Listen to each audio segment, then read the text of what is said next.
ஆந்திரா தெலங்கானாவில் பேசும்போது சொல்கிறாங்க, அந்த வீடியோவை நான் ஷேர் பண்ணுறேன். காங்கிரஸ் மாடல் ஆஃப் டீலிமிட்டேஷனில் 100 சீட்டு தென் மாநிலங்களுக்கு காணாமல் போயிடும், அதை நான் ஏற்றுக்கொள்ள மாட்டேன். எதற்காக காங்கிரஸ் புரளி பரப்புகிறாங்க? இது லோக்சபா எலெக்ஷன் அப்போ எதற்காக காங்கிரஸ் கட்சி புரளி பரப்பணும்? இது பிரதமர் அவர்கள் அதிகாரப்பூர்வமாக சொல்லியிருக்கக்கூடிய கருத்து. அப்படி இருக்கும் பொழுது பிரதமர் அவர்களோ பாரதிய ஜனதா கட்சியோ என்டியோ அல்லது பாராளுமன்றத்தில் நம்முடைய பாராளுமன்ற விவகாரத்துறை அமைச்சரோ யாருமே தொகுதி மறுசீரமைப்பு பற்றி பேசலை. எதற்காக முதலமைச்சர் அந்த கபட நாடகத்தை அரங்கேற்றணும்? எதற்குனா அவர்கள் 3 மொழி கொள்கையிலே தோற்றுவிட்டார்கள். இப்போ மடை மாற்றணும். தமிழ்நாட்டில் பொதுமக்கள் யாருமே சப்போர்ட் பண்ணல டிஎம்கேக்கு.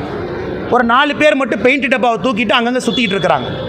அதுலேயும் சங்கரன் கோயிலில் காமெடி என்னென்னா, அந்த பெயிண்ட் அடிக்க போனவங்களுக்கு ஹிந்தியும் இங்கிலீஷும் தெரியல, அவன் போய் இங்கிலீஷை பெயிண்ட் அடிக்கிறான். அதனால தான் டிஎம்கே தொண்டர்களை சொல்கிறேன், தயவு செஞ்சு கொஞ்சம் ஸ்கூலுக்கு போய் படிச்சுட்டு வாங்க. இன்னொரு டிஎம்கே தொண்டர் சொல்கிறாரு, அண்ணா இங்கிலீஷ் மேலே இருக்குன்னே இது, ஆனால் ஹிந்தி மேலே இருக்குன்னே இது இங்கிலீஷ்னு.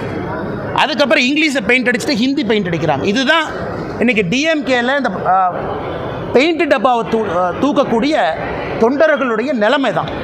இதையெல்லாம் பார்த்துட்டு முதலமைச்சர் முடிவு பண்ணிட்டார், ஓ இந்த 3 மொழி பிரச்சனை நம்ம பேசினா மக்கள் வீட்டுக்கு அனுப்பிடுவாங்க, இது அப்படியே மடை மாற்றி சம்பந்தமே இல்லாமல் தொகுதி மறுசீரமைப்பு பற்றி பேசலாம்.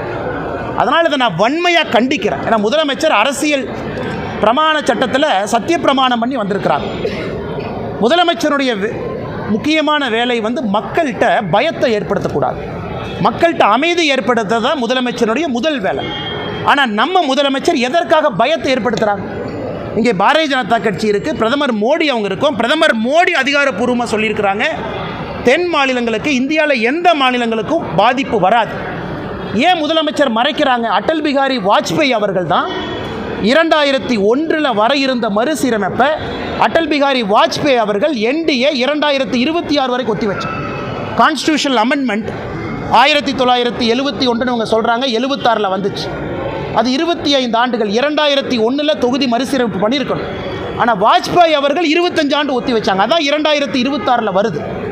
அப்படி இருக்கும் பொழுது எங்களுடைய தலைவர் வாஜ்பாய் அவர்கள் அப்போ என்டிஏ பிஜேபி நாங்கள் அப்போ யாருக்குமே பிரச்சனை வரக்கூடாதுன்னு ஒத்தி வச்ச நாங்கள் 2026 எதற்கு மறுபடியும் ஒரு பிரச்சனை ஏற்படுத்துவோம்? அதனால் முதலமைச்சர் இது உண்மையை சொல்ல வேண்டும் என்றால் இது மிக மிக தவறு. ஒரு முதலமைச்சரே பொய் சொல்லி, ஃபஸ்ட்டு டைம் ஒரு முதலமைச்சருடைய அறிக்கையை நான் படிக்கிறேன், சொன்னார்கள், கேட்டேன், வருவதற்கு வாய்ப்பு இருக்குது, இதான் நம்பர், தமிழ்நாட்டுக்கு 22 வரணும், 10 தான் வருது அப்படின்னு முதலமைச்சர் அவர்கள் யார் சொன்னாங்கன்னு சொன்னால் அனைத்து கட்சி கூட்டத்தில் பாரதிய ஜனதா கட்சி பங்கேற்கும். அனைத்து கட்சி கூட்டத்துக்கு நீங்கள் போகணுன்னா முதலமைச்சர் சொல்லணும், இவங்க சொன்னாங்க, பார்லிமெண்ட்டில் சொன்னாங்க, பிரதமர் சொன்னாங்க, அல்லது ஒரு சீக்ரெட் டாக்குமெண்ட் என் கை கிடச்சிது. எதுவுமே இல்லாமல் அனைத்து கட்சி கூட்டத்தில் போய் டீ காஃபி பஜ்ஜி சாப்பிட்டு வர போனோமானா, அதனால் எங்களால் முதலமைச்சருக்கு அந்த டீ காஃபி பஜ்ஜி செலவு வேண்டான்னு நாங்கள் நினைக்கிறோம். ஒருவேளை முதலமைச்சர் மனசை மாற்றி மார்ச் 4ஆம் தேதிக்கு முன்னாடி இல்லை இப்படி தான் தகவல் வந்துச்சுன்னு சொன்னாங்கன்னா நாங்கள் ரீகன்சிடர் பண்ணுறோம். அதனால் தயவு செய்து இது முட்டாள்தனம். இன்றைக்கி முதலமைச்சர் மடையை மாற்றி 3 மொழி கொள்கை விஷயத்திலிருந்து அப்படியே மாற்றி தொகுதி மறுசீரமைப்பு போகிறத வன்மையாக கண்டிக்கிறோம். இது மாபெரும் தவறு. இது முதலமைச்சருடைய பதவிக்கு அழகல்ல என்பதை தாழ்மையுடன் பாரதிய ஜனதா கட்சி மாண்புமிகு முதலமைச்சர் ஐயா ஸ்டாலின் அவர்களுக்கு தெரிவிச்சுக்கோம்.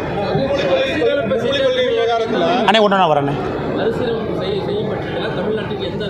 அண்ணே நல்லா நீங்கள் புரிஞ்சுக்கங்கண்ணே, மறுசீரமைப்பு வரும் பொழுது தமிழகத்திற்கு பிரச்சனை இல்லாமல் கொண்டு வருவது எங்களுடைய பொறுப்பு. மறுசீரமைப்பு வந்து தான் ஆகணும். ஏன்னா அது 1976 ஃப்ரீஸ் பண்ணோம். கோயம்புத்தூர் பாராளுமன்றத்தை எடுத்துக்கலாங்கண்ணா, கிட்டத்தட்ட 30 லட்சம் பேர்த்துக்கு ஒரு எம்பி. ஸோ எம்பியை 5 ஆண்டுகளுக்கு ஒரு முறை தான் 90% வாக்காளர்கள் 5 ஆண்டுகளுக்கு ஒரு முறை பிரச்சார வண்டியில் தான் மக்கள் பார்க்குறாங்க. இன்றைக்கி இங்கிலாண்டில் House of Commons 680 MP. England போனீங்கன்னா பாப்புலேஷன் 8.5 கோடிங்கண்ணா. தமிழ்நாட்டினுடைய மக்கள் தொகை இருக்கக்கூடிய யுனைடெட் கிங்டம், அதாவது இங்கிலாந்து, வேல்ஸு, ஸ்காட்லாந்து இதெல்லாம் சேர்ந்த ஒரு நாடு, 650 எம்பி அங்கே இருக்கிறாங்க. ஒரு எம்பிக்கு சராசரியாக 60,000-70,000 பேர் இருக்காங்க. இன்றைக்கி இந்தியாவில் நிச்சயமாக எம்பிக்கள் அதிகமான எந்த மாற்று கருத்தில். ஆனால் எம்பிக்கள் அதிகமாகறனால இல்லை யூபிக்கு டிஸ்ப்ரப்போர்ஷனேட்டாக அதிகமாயிட்டாங்க, பீகாருக்கு டிஸ்ப்ரப்போர்ஷனேட்டாக அதிகமாயிட்டாங்க, தமிழ்நாடு கம்மியாக தான் அதிகமாக இருக்கும், அதை யாரும் ஏற்றுக்கொள்ள போவது கிடையாது. அதுக்கு சொல்யூஷன் நாங்கள் கொடுக்குறோம். பிரதமர் அவர்கள் தெள்ளத் தெளிவாக சொல்லியிருக்கார். என்ன சொன்னாருங்கன்னா, காங்கிரஸுடைய மாடல்னா என்ன? மக்கள் தொகையை அடிப்படையாக வைத்து வரையறுக்கக்கூடிய மாடல் தான் காங்கிரஸ் மாடல். அதில் பண்ணினோம்னா தென்னிந்தியாவுக்கு 100 சீட்டு கம்மியாகும். நான் பிரதமருடைய வீடியோ உங்களுக்கு அனுப்புகிறேன், நீங்கள் பாருங்கள். நான் இப்போ பாருங்க உடனே. ஸோ நாங்களே அந்த மாடலுக்கு ஒத்துக்கலின்னு பிரதமர் தேர்தல் பிரச்சாரத்தில் சொன்ன பிறகு அந்த மாடலை தான் பிரதமர் கொண்டு வர்றாங்க அப்படின்னு இன்றைக்கி முதல்வர் சொல்கிறாருன்னா இது பச்சை பொய் தானே. அதனால் கண்டிப்பாக அதிகரிக்கணும், காலத்தினுடைய கட்டாயம். ஆனால் தமிழகத்திற்கு பிரச்சனை இல்லாமல் கொண்டு வருவது எங்களுடைய கடமை, பிரதமருடைய கடமை. அது நிச்சயமாக நடக்கும். அண்ணே, அறிவிப்பு யார் கொடுத்தாங்கண்ணே? அண்ணே, அதாவது ஒரு முதல்வராக உட்கார்றீங்கன்னா, அண்ணே ஒரு முக்கியமான ஜேர்னலிஸ்ட், இது சொன்னாங்க, இது நடக்குது அப்படின்னா நான் போய் பதில் சொல்லலாம். நான் சொன்னது பிரதமர் இதை பற்றி கொடுத்த பதிலே உங்கள் முன்னாடி சொல்லிட்டேன். பிரதமர் அவர்கள் காங்கிரஸ் மாடலில் நடக்காதுன்னு என்ன அர்த்தனே? மக்கள் தொகை அடிப்படையில் நடக்காதுன்னு பிரதமர் சொல்லிட்டார்.